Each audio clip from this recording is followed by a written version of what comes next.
داشته باشیم. دوستمون جمشید هادیان از طرف کمیته بین المللی علیه اعدام.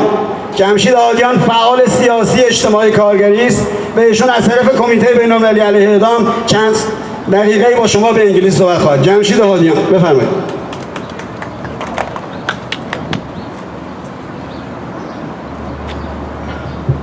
Good afternoon, everyone. Welcome to this protest action called by different Iranian opposition groups, among which is the International Committee Against Execution, for which I'm supposed to be the speaker now.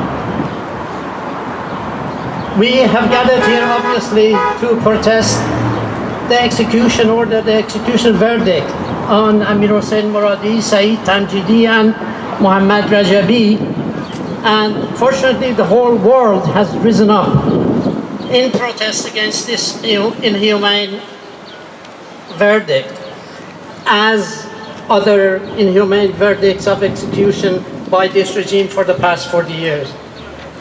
What makes this case special is that these people were just protesting against the threefold increase of gas price overnight. One of the most brutal features in this regime, Ibrahim Nawawi, the other day wrote one of these infamous open letters to the leader. You know, these letters that usually the cronies of a regime write to the leader, you know, warning him against, you know, the regime being in danger and all that. And somewhere in this letter he says, right now I don't think the regime is in trouble. But if the number of the people who are going to get killed in the next protest rises above 200, 300 or 1,000, then you'll be in trouble, Mr. Khamenei. So in other words, this guy who is writing a protest letter to the leader, to Khamenei, to warn him against poverty, against the protests, against the existence of the regime, excuses the killing of people under at least 200 people. And this guy is supposed to be one of the reformist faces of this regime. These two factions of the regime are two wings of the same regime, as Khamenei himself said, two wings of the same regime. But anyway, I just wanted to let you know that such characters exist in this regime who openly, in an open letter, say that killing people up to 200 is okay, but be careful, it shouldn't go to 300 and 1,000 would be absolutely red line. You'll be in trouble. Why is it so natural for these people to kill? And among other ways, by execution. Why execution has been the chief weapon in the hands of this regime to suppress the people? And why has it been able to do so? These are the two questions we have to answer, at least for the English-speaking public. They have relied on execution as a weapon of suppression from day one because they came to power with no vocation, with no mission other than the suppression of the revolution. That was the only item on their agenda. So when they came to power, what did they have to do? Kill. Pure and simple and in one word. Kill as many as you can in protests, in prisons, and you know, during the 80s, you know, they killed like 200 people a night. So tens of thousands of people in many mass graves, unknown mass graves all over Iran. But why have they been able to do so? It's because the world has been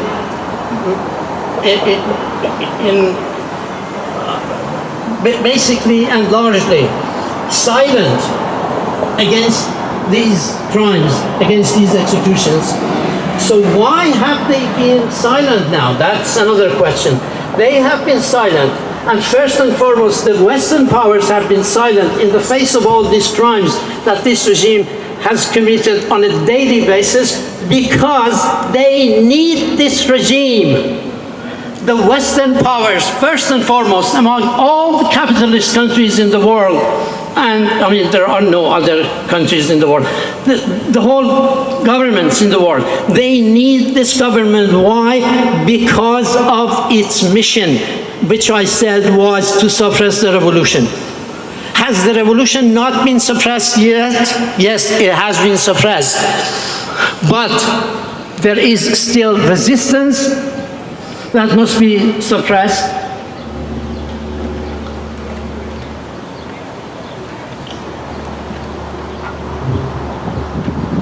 Sorry. There is still resistance, and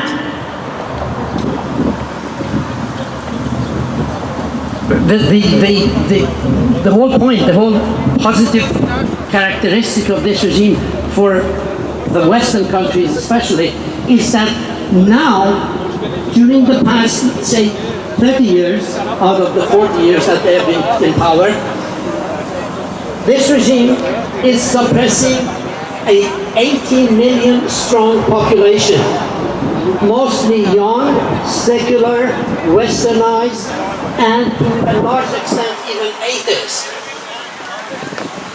So, this is good, right? The regime can meddle in the region's affairs, engage in any terrorist activities, engage in a nuclear project, threaten the existence of Israel. All these very strategic things have been swallowed, have been borne by they're put up with it. They're borne all these strategic, dangerous positions of this regime only for one reason. They are suppressing the internal population, the population inside Iran. This terrorism that they talk about, the media is just shut up on it. I mean, Iran is in a total blackout as far as media is concerned. You hear no news of these atrocities abroad. But especially when it comes to executions, they're silent about it because they have seen in 2009. In 1388 by Iranian calendar, CNN had an Iranian desk right next to the anchor, but all of a sudden they packed it up. Why? Because they realized that they were televising a revolution live, and they knew that they are in trouble themselves. As we saw 2 years later, we saw that the movement of 99% people in the States and the occupation movement and all that. So that's what, it is very important. Iran is the most important country in the region. So if you suppress that 80 million strong population, mostly Western, mostly educated, mostly westernized, and hating this regime to the bone, then you're a good regime for the West. You're keeping the silence. You're making a cemetery out of this country, out of this population. So, they're thankful, they have been thankful to this regime all throughout these years. Thank you. Thank you, جمشید. مرسی جمشید عزیز.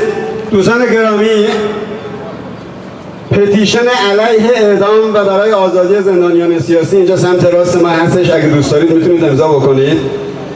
آب اینجا هستش، هر کس تشنش هست چون هوا خیلی گرم هست، با هیومیدیتیش میگن 40 درجه است. در صورت آب و خنک اینجا هستش. لطف کنید باز یه دفعه میگم دیستنسینگ رو رعایت بکنید به هر دلیلی.